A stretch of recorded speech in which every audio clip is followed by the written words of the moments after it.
Hey everyone, thanks for tuning in. I've got a new story to share with you today, one that's been on my mind for a while. If I'm being real, it stems from something I've never quite been able to make sense of.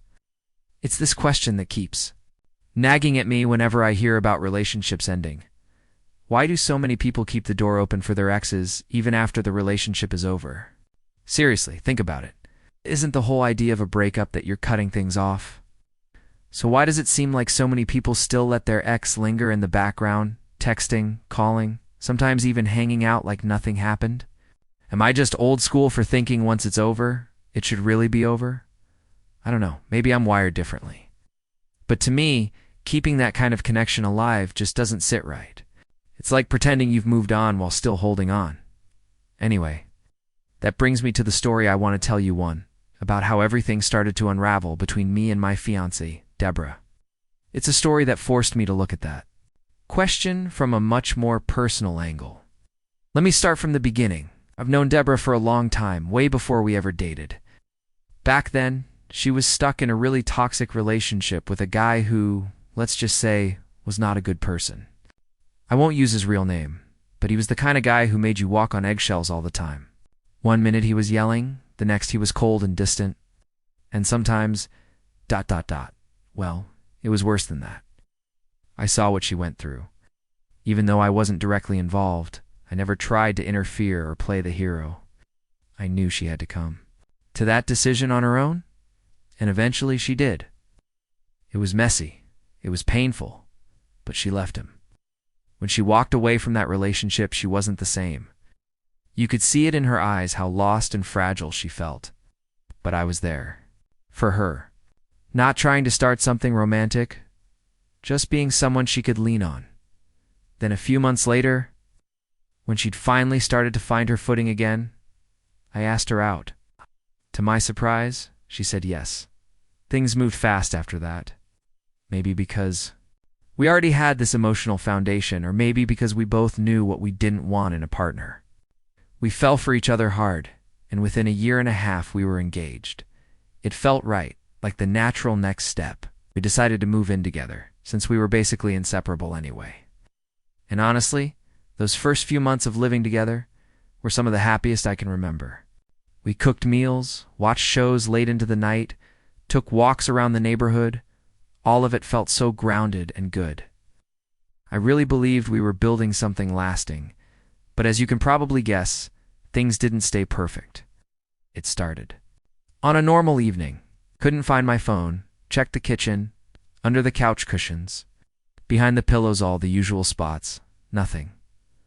So I grabbed Deborah's phone to call mine and make it ring. Totally innocent move. But when I opened her call log to dial, something popped out at me. Her ex's name right there in the recent calls. It wasn't even from long ago, just a few days back. And that hit me like a punch to the gut. What? This wasn't just some old contact saved in her phone. It'd actually been talking.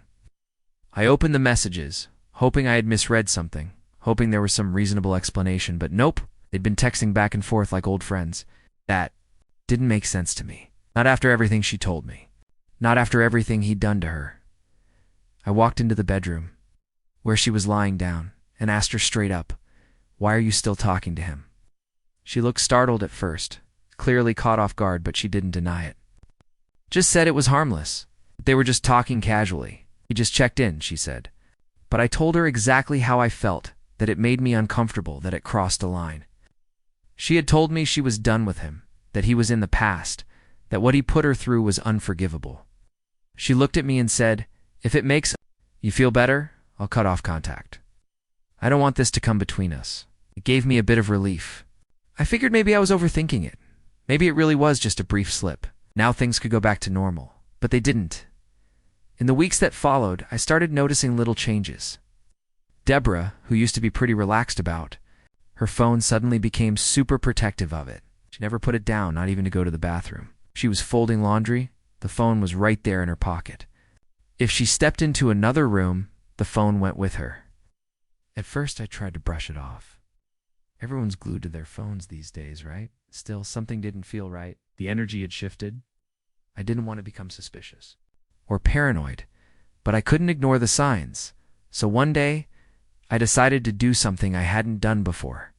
I headed home on my lunch break unannounced to grab a hard drive I'd forgotten. That morning I had left the house earlier than usual. I had a couple of things to handle at work and needed a specific hard drive for a meeting later in the day. Normally, if I needed to stop by the house during the day, I'd give Deborah a quick call out of courtesy, just a heads up. But that day, I didn't bother. I figured I'd pop in, grab the drive, and be on my way. No need to make it into a big thing. I got to the house, found the drive, and was already halfway out the door when I thought, you know what? I could use a coffee. The rest this little cafe a few blocks from home, a place I went to often.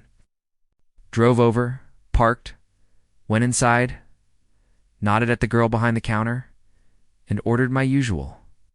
A few minutes later, drink in hand, I turned to head out and that's when I saw them.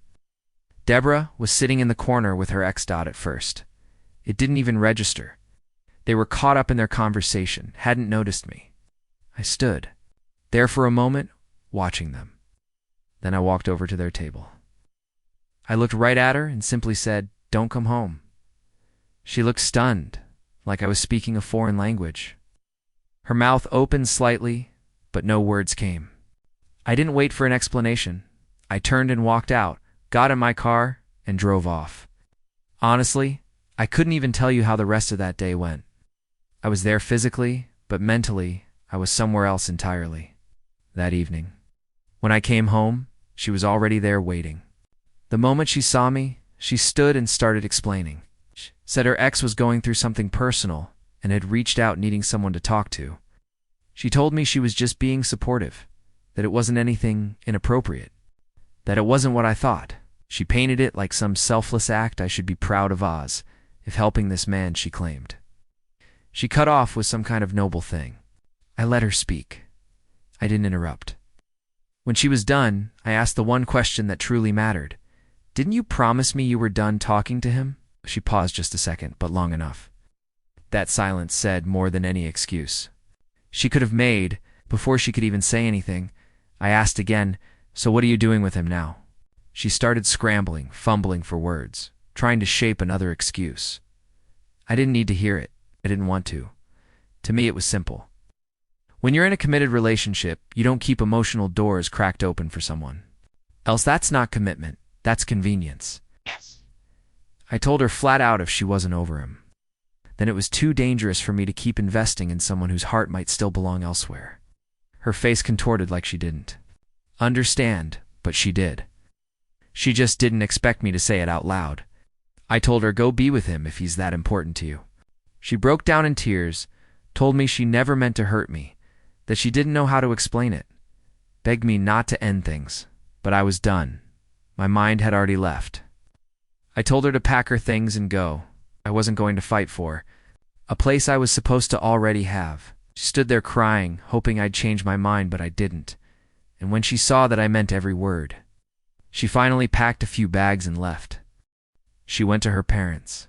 I think in her head she believed it was temporary, that I'd cool off in a few days and we'd talk things through. But she didn't understand I wasn't reacting from anger. I was responding to a decision she had already made the moment she met with him again. I waited a couple days thinking she'd come back to collect the rest of her things, that maybe, despite everything, she'd at least respect my words and handle things like an adult. But nothing happened. So I decided to end it properly, on my own terms. I called her and told her to come by. I think she assumed this was the part where I came to my senses, where I'd be reasonable. But when she got to the house and saw her things already packed and waiting by the door, the reality finally hit her. This was the end, she called, but I didn't answer. There was nothing left to say. Then the messages started rolling in. First, sad, then angry. She tried to hurt me the way she was hurting, called me insecure, said I was controlling, said I couldn't handle a strong woman. And then, of course, the final jab, told me her ex was better than me. I read them, but I didn't bite. I replied, just once, "Go be with him," and that was it. No more calls, no more arguments. Just silence. After everything, I had a lot of time to sit with myself and reflect, not just on Deborah, but on the whole situation. And if I'm honest, I felt two things at the same time: sadness and relief. Sadness because I really wanted it to work. I was committed, saw a future with her. But also relief because I finally saw things clearly, not how I wished they were, how they really were. Looking back, I came away with a few lessons. Lessons I think anyone in a relationship should keep in mind. First, trust is everything. Once it's broken, you can try to patch things up, but it's like taping together a shattered mirror. You'll still see the cracks, and you'll keep getting cut in the same places. Second, set your boundaries early. Something doesn't feel right, say it. Don't wait, hoping love will fix it. I should have drawn the line the moment I saw her texting him. Instead, I gave her space, thinking she'd choose me on her own. That was a mistake. Third, actions always speak louder than words. Anyone can promise you anything. What matters is what they do. She said she cut him off, but she didn't. That said everything I needed to know. Fourth, emotional independence is key. Can't build a future with someone who's still tethered to their past. It's like trying to run a race while someone's got a grip on your ankle. You're never going to make it far. And lastly, sometimes walking away is the only thing left to do. It hurts. Yeah. But staying in something broken, hoping it'll heal itself, hurts more. I didn't want to end things. But I wasn't about to lose myself trying to hold on to someone who wasn't holding on to me in the same way. So that's my story. If you were in my shoes, what would you have done? Did I make the right call, or should I have given her another chance? I'd love to hear your thoughts, because at the end of the day, relationships are about choices. You choose to. Trust. You choose to protect that trust. And if someone chooses to break it, then sometimes the only choice left is to let go.